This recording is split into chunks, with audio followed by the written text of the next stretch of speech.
Hey guys, this tutorial is how to enable Follow Me Home lights on your Nissan Note e-Power. Just a quick explanation on how the Follow Me Home lights work.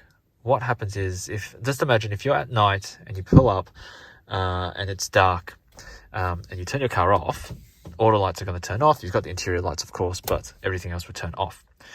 If you flash your high beams once, the headlights will stay on for a period of time. So one flash is 30 seconds. If you flash it again, that's now going to stay on for a minute 30, 2 minutes. It only goes up to 2 minutes from what I find. So you can do it as much as you want, but at the end of the day, it's just going to stay at 2 minutes. And you can get out the car, lock it, it will stay on.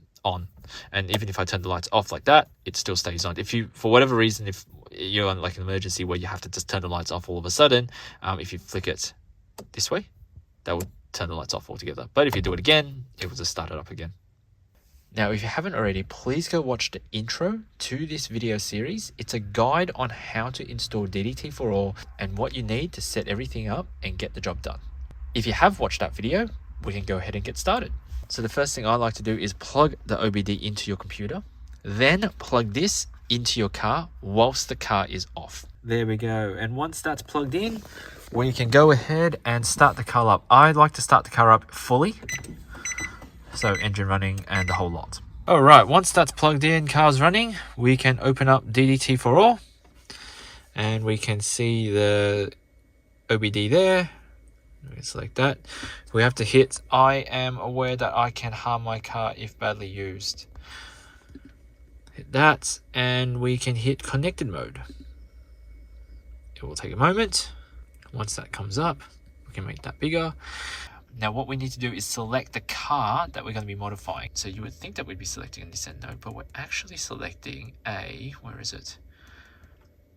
Navara Alaskan. That's the one we're selecting. Once you have selected the Alaskan, I'm just going to make this a little bigger.